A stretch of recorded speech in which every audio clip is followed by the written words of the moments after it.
जय हिंद। वंदे मातरम बच्चों। आज हम जो हमारा अध्याय 8 है उसके प्रश्नों को करने वाले। निम्नलिखित स्पीशीज में आंतरिक तत्वों के ऑक्सीकरण संख्या ज्ञात करनी। क्या ज्ञात करनी है अपने को? ऑक्सीकरण संख्या। तो ऑक्सीकरण संख्या में के अंतर्गत उन्होंने जो हमें पहला क्वेश्चन दे रखा है वो दे रखा है MgO, ठीक है, H2S, H2S2O8, NH4, Cr2 5, इनकी ऑक्सीकरण संख्या निकालनी। आइए देखते हैं। यहाँ हम देखेंगे कि MnO4 में Mn की ऑक्सीकरण संख्या कितनी है? 7। तो आप लिख दीजिएगा 7। H2S2O8 में S की ऑक्सीकरण संख्या कितनी है? 7। NH4 में N की ऑक्सीकरण संख्या कितनी है? -3। Cr+O5 में Cr की ऑक्सीकरण संख्या कितनी है? 6।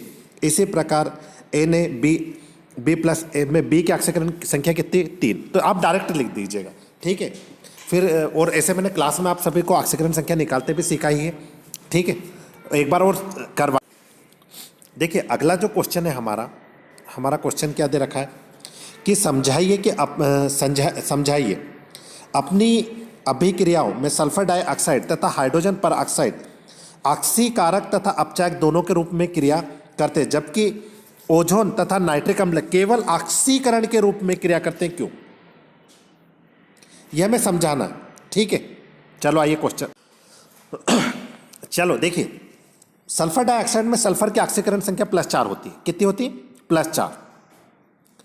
और सल्फर अपनी अभिक्रियाओं में -2 और +4 के बीच कोई भी ऑक्सीकरण संख्या दर्शा सकता है। अतः सल्फर डाइऑक्साइड में S की ऑक्सीकरण संख्या घट सकती है और बढ़ भी सकती है।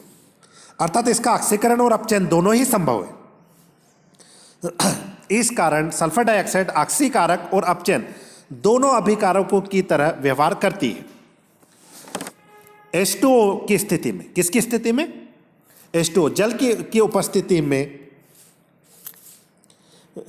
जल की स्थिति में समान प्रकार की H2O2 में ऑक्सीकरण अवस्था -1 होती है और ऑक्सीजन -2 और 0 के बीच में कोई भी ऑक्सीकरण संख्या दर्शा सकता है।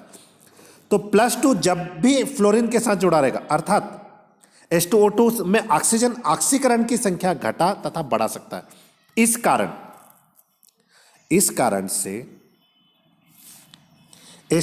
कारण से देखिए, बहुत इंपॉर्टेंट है, 5 नंबर का क्वेश्चन है। H2O2 ऑक्सीकरण और अपचायक दोनों अभिकर्मों की तरह समान व्यवहार करता है और ऑक्सीजन की ऑक्सीकरण अवस्था 0 है। यह अपनी ऑक्सीकरण अवस्था को -1 और 1+2 तक घटा सकता है, परंतु अपनी ऑक्सीकरण अवस्था को बढ़ा नहीं सकता। अतः O2 केवल एक ही ऑक्सीकरण अवस्था की तरह व्यवहार करता है, ठीक है। तो एक स्क्रीनशॉट ले लीजिएगा इसका। और ये रिएक्शंस करवानी है अपने को कि 12 हाइड्रोजन। तो यहाँ पर आप देखोगे कि हमने यहाँ जल के 12 अणु लिए, ठीक है।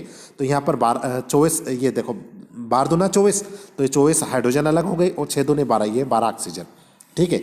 इसी प्रकार 6 कार्बन डाइऑक्साइड और 12 H2 आपस में क्रिया करके ये ग्लूकोज और जल में विभक्त हो जाते हैं।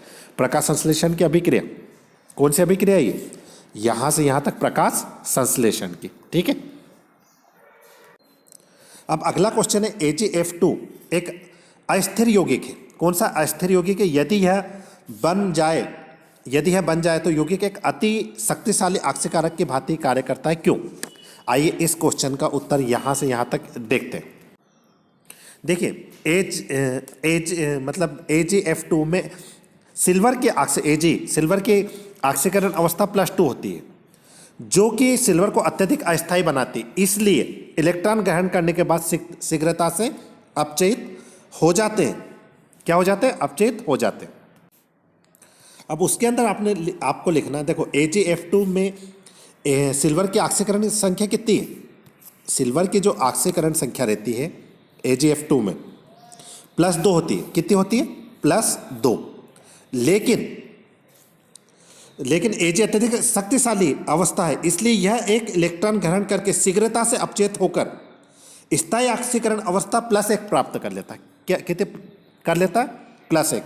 अब आप ये यहाँ से मतलब ये देखिए, ये जो है इतना सा लिख दीजिएगा, ठीक है।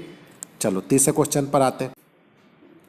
तीसरा क्वेश्चन हमारा, जब भी कोई आक्सीकारक तथा अपचायक के बीच में अभिक्रिया संपन्न की जाती है तब अपचायक आधिक्य से निम्नतर आक्सीकरण अवस्था यौगिक तथा आक्सीकारक के आधिक्य में उच्चतम आक्सीकरण अवस्था को यौगिक बनाते।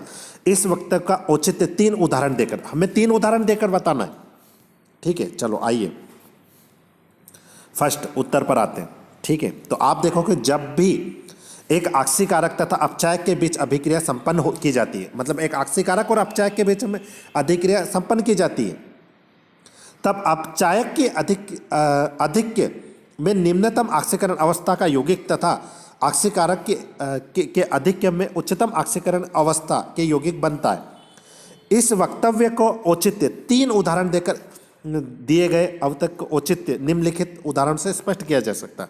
अभिक्रिया फर्स्ट में अपचायक कार्बन की अधिकता से, जबकि अभिक्रिया 2 में आक्सीकारक ऑक्सीजन की अभिक्रिया से, तथा अभिक्रिया 3 में कौन सी अभिक्रिया? अभिक्रिया 3 में CO2 की अवस्था 4 निर्माण करता है। तो आइए उदाहरण देखिए, carbon plus oxygen, carbon 2 carbon और ऑक्सीजन के 2 अणु, तो ये CO2 बन रहा है। ठीक है, इसी प्रकार 2 अमोनिया और ऑक्सीजन, तो ये नाइट्रोजन ऑक्साइड। ठीक है, इसी प्रकार P4 और C6 है तो PCl फास्फोरस क्लोराइड ये बना रहा है। तो ये वो तीनों उदाहरण हो गए। ठीक है, बहुत इंपॉर्टेंट क्वेश्चन था। आइए चौथा क्वेश्चन जो है हमारा बहुत ही अच्छा क्वेश्चन है। तो चौथे क्वेश्चन को जब हम देखेंगे कि निम्नलिखित प्रेक्षणों को अनुकूलता को कैसे समझाएंगे। यद्यपि यदि क्षारीय पोटेशियम परमैंगनेट तथा अम्लीय पोटेशियम परमैंगनेट दोनों ही ऑक्सीकारक है, फिर भी टॉलुइन से बेंजोइन अम्ल बनाने के लिए हमें अल्कोहल पोटेशियम परमैंगनेट का प्रयोग ऑक्सीकारक के रूप में करते हैं। इस अभिक्रिया में के लिए संतुलित अपव्यय रेडॉक्स समीकरण दीजिए। ये पहला है। तो पहले का जो उत्तर है ये देखिए, यहाँ से यदि टॉलुइन और ऑक्सीकरण क्षारीय अथवा पोटेशियम परमैंगनेट, ये पोटेशियम परमैंगनेट का सूत्र द्वारा किया जाए तो ऑक्सीकारक को नियंत्रण करना कठिन होगा। इसमें मुख्य उत्पादक बेंजोइक एसिड के साथ साथ अभिक्रिया तो यहां पर एक दूसरे से प्राप्त कर लेंगे। इसलिए टॉलुइन के साथ अभिक्रिया के लिए क्षारीय तथा अम्लीय केमेनोफोर के स्थान पर अल्कोहलिक केमेनोफोर को वरीयता दी जाती है। अपव्यय रेडॉक्स अभिक्रिया, तो यहां से यहां तक एक रेडॉक्स अभिक्रिया दे रखी है। कहां से? ये यहां से यहां तक, आप इसे लिख लीजिएगा। ठीक है, इसी के बाद ये सेकंड का, इसी में सेकंड पूछा था कि जब सांद्र H2SO4 को क्लोराइड युक्त एक अकार्बनिक मिश्रण के साथ मिलाया जाता है तो एक अवाष्पशील H2SO4 अधिक वाष्पशील अम्ल HCl को विस्थापित कर देता है और HCl गैस की तीक्ष्ण गंध आती है। तो इसका जो उदाहरण है ये यहाँ से यहाँ तक एक रिएक्शंस की गई है हमारी। चूँकि वीडियो बड़ा हो जाएगा इसलिए आप इसे यहाँ से यहाँ तक ये रिएक्शंस के साथ उतार लीजिएगा। ठीक है, अगला जो क्वेश्चन है हमारा, ठीक है, ये आप देखोगे कि निम्नलिखित अभिक्रिया क्या दे रखा है।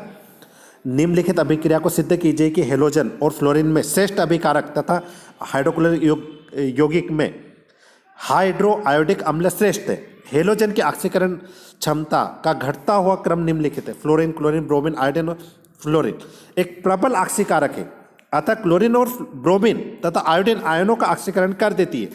क्लोरीन और ब्रोमीन और आयोडीन आयनों को ब्रोमीन तथा आयोडीन आयनों को आयुक्त ऑक्सीकरण कर पाती है। इसमें आयोडीन जो है को निम्न ऑक्सीकरण करने में असमर्थ होता है। ये अभिक्रिया दे रखी है, आप अच्छे से तीनों अभिक्रियाएं, ये फ्लोरीन के साथ अभिक्रिया हो गई अपनी, ये क्लोरीन के साथ और ये आयोडीन के साथ। तो यहाँ पर हमारा 5वां क्वेश्चन भी कंप्लीट होता है। ठीक है।